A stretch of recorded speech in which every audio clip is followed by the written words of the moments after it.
किसी महान व्यक्ति ने कहा है कि आवाज ऊंची हो तो कुछ लोग सुनते हैं, लेकिन अगर बात ऊंची हो तो बहुत सारे लोग सुनते हैं। नमस्कार दोस्तों, इससे पहले कि आप इस कहानी में खो जाएं, आपसे गुजारिश है कि इस चैनल को सब्सक्राइब और रीच के लिए लाइक, शेयर और कमेंट करना ना भूलें।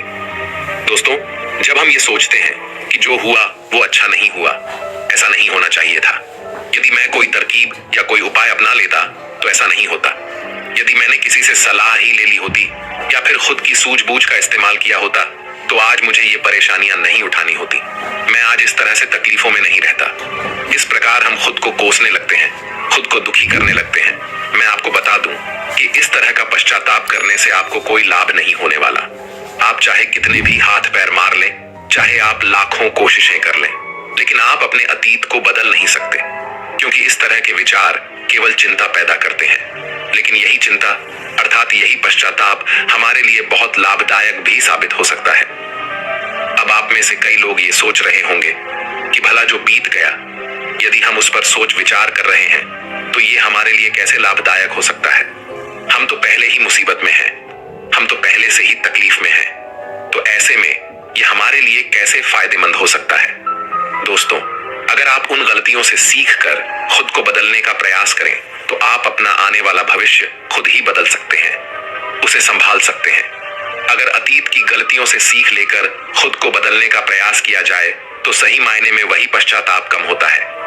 आज की जो बौद्ध कहानी मैं आपको सुनाने जा रहा हूं, इस कहानी के माध्यम से मैं आपको कुछ ऐसे तरीके बताने वाला हूं जिन तरीकों को अपनाकर आप अपने जीवन में इस प्रकार के पश्चाताप से बच सकते हैं।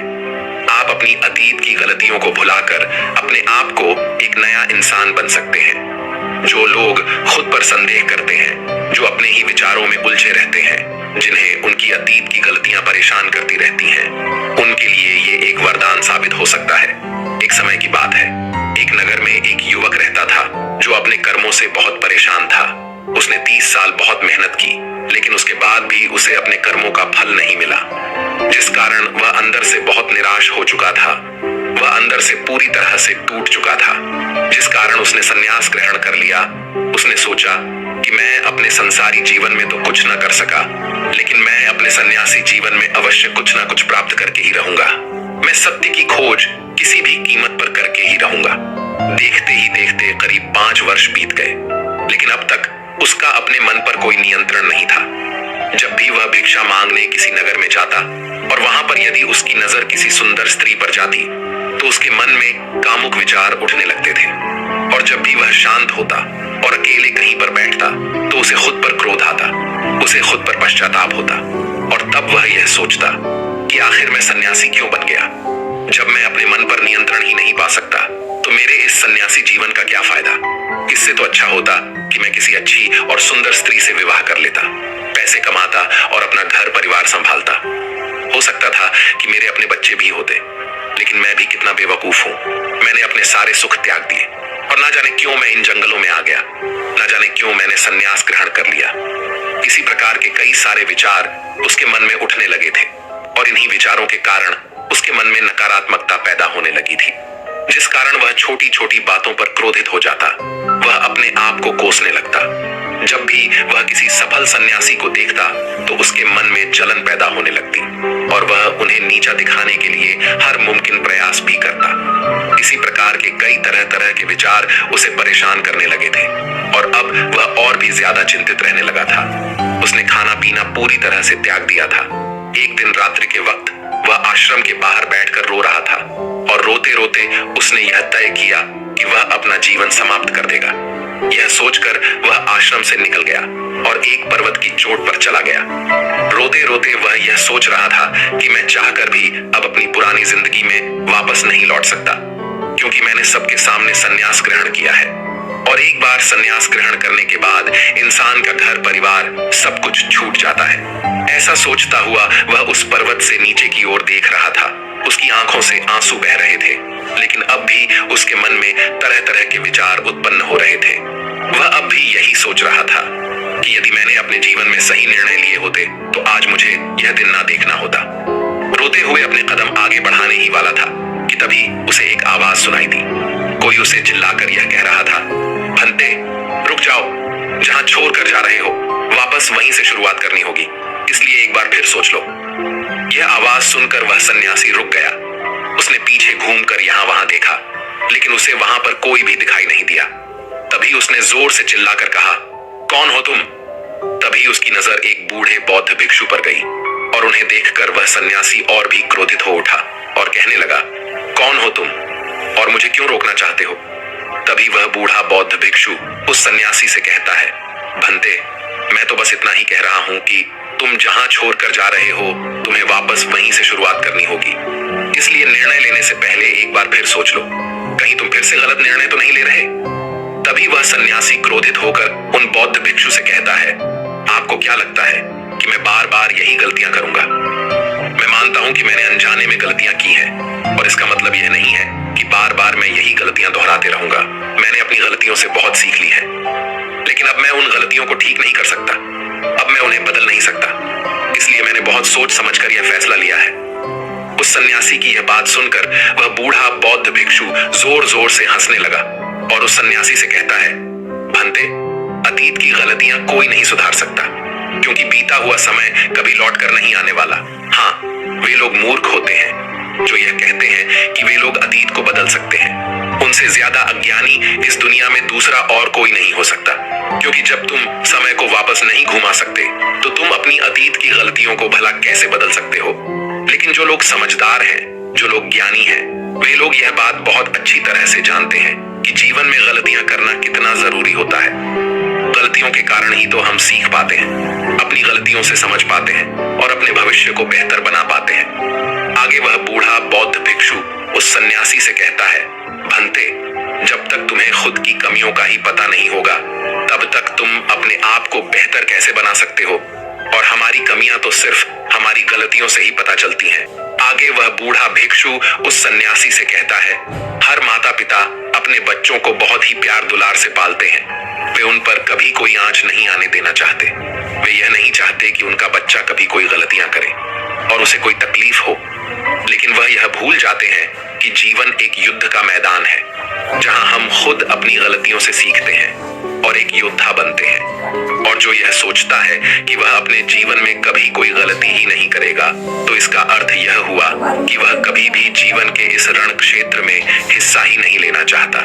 और जो कोई भी इस युद्ध में हिस्सा नहीं लेता, वह अपने जीवन में कभी कुछ नया नहीं कर पाता, ना ही वह अपने जीवन में कुछ सीख पाता है। वह तो केवल वही करता है जो उसे सिखाया गया है। और जो व्यक्ति इस युद्ध भूमि में हिस्सा लेता है, वह यह अच्छी तरह से जानता है कि उसे कई बार गिरना होगा, कई बार संभलना होगा, लेकिन उसे रुकना नहीं है, बल्कि उसे चलते रहना है, क्योंकि जीवन चलते रहने का नाम है। इस पर वह सन्यासी और भी क्रोधित हो उठता है और बौद्ध भिक्षु से कहता है, आखिर तुम कहना क्या चाहते हो? तुम इस तरह से मेरा समय व्यर्थ कर रहे हो। जो भी कहना है जल्दी कहो, अन्यथा अच्छा नहीं होगा। तभी वह बूढ़ा बौद्ध भिक्षु एक बार फिर मुस्कुराने लगा और उस सन्यासी से कहता है, भंते, आज मैं तुम्हें जीवन के ऐसे 5 तरीके बताने वाला हूँ जिनका पालन करके तुम अपने अतीत की गलतियों को अपनी ताकत में बदल सकते हो। आगे वह बौद्ध भिक्षु उस सन्यासी से पूछते हैं, भंते, क्या तुम जानना चाहोगे कि वह 5 तरीके कौन से हैं? यदि तुम जानना चाहते हो तो इसके लिए तुम्हें भी मुझे एक वचन देना होगा। तभी वह सन्यासी कहता है, कैसा वचन? वह बूढ़ा बौद्ध भिक्षु बहुत ही प्रेम से उस सन्यासी से कहता है, बस इतना ही कि तुम अपने मन से आत्महत्या का ख्याल निकाल दोगे। सिर्फ तभी मैं तुम्हें यह 5 बातें बताऊंगा, अन्यथा तुम अपने फैसले पर अटल रह सकते हो।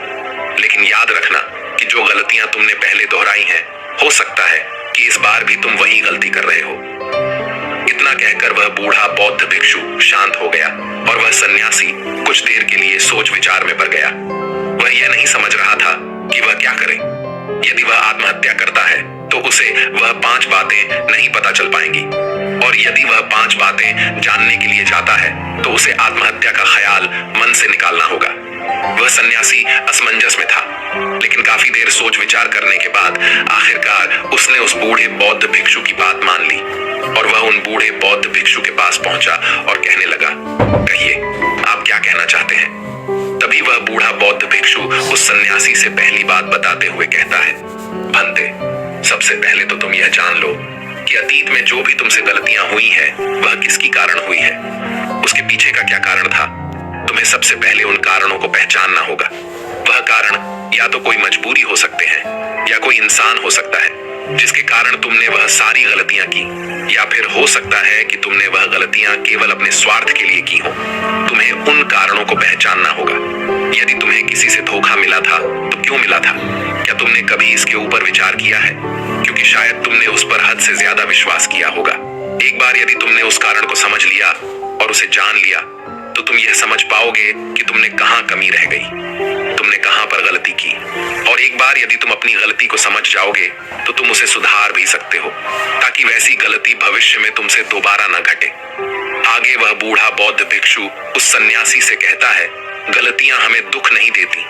दुख हमें तब होता है जब हम अपनी गलतियों को बार बार दोहराते हैं, जब हमें इस बात का एहसास होता है कि शायद हम अपनी गलती को अब सुधार नहीं सकते, और शायद हमारे भीतर अब उतना आत्मबल नहीं बचा कि हम उन गलतियों से सीखकर उन्हें सुधार सकें।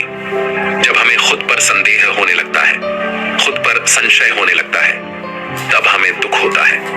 किंतु एक बार, केवल एक बार यदि तुम यह समझ जाओ कि गलती करके जब हम उससे सीख लेते हैं और उस गलती को सुधारने का हर मुमकिन प्रयास करते हैं, तो हमारे भीतर एक विश्वास जाग उठता है और फिर हमें कभी कोई दुख नहीं परेशान करता।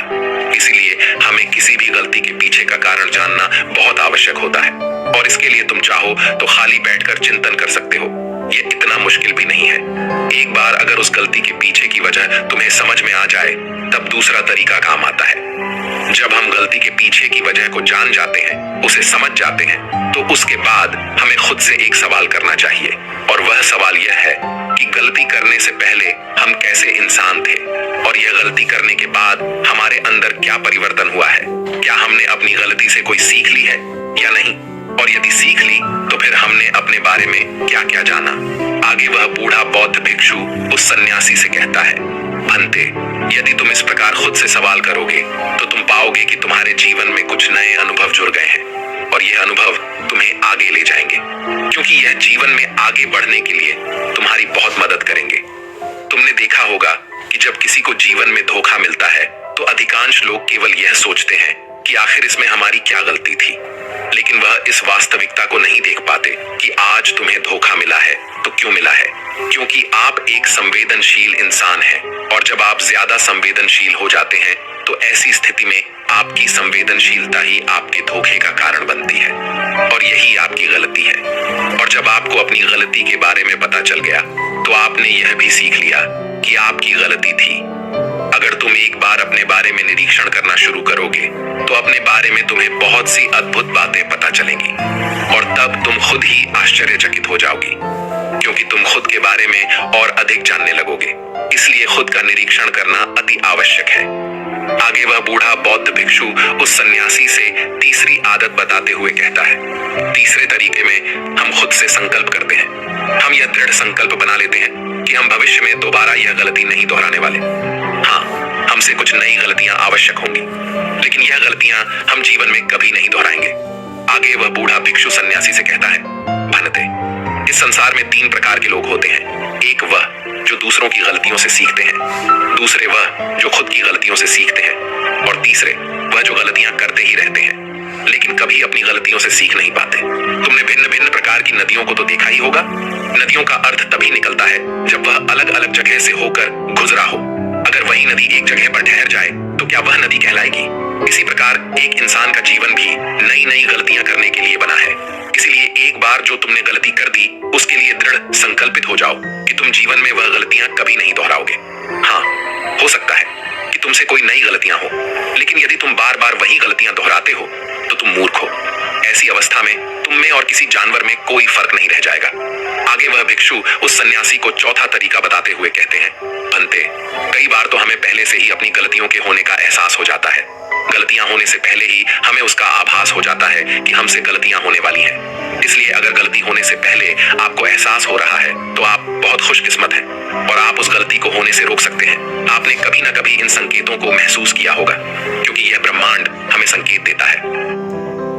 आज आपके कस्टमर का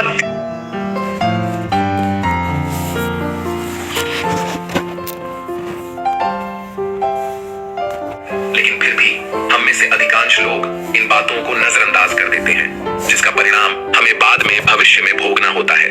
लेकिन जैसे जैसे आप अपने इन अतीत की गलतियों से सीखने लगते हैं तो आपका अनुभव बढ़ने लगता है, जीवन के बारे में समझ पैदा होने लगती है, और जब हमारी समझ बढ़ने लगती है तो गलतियों को होने से रोका भी जा सकता है। इसलिए बुद्धिमानी का इस्तेमाल करें, चिंतन करिए कि आप जो भी काम करने जा रहे हैं आखिर उसका परिणाम क्या हो सकता है, कहीं वह काम कोई गलती तो नहीं कहलाएगा।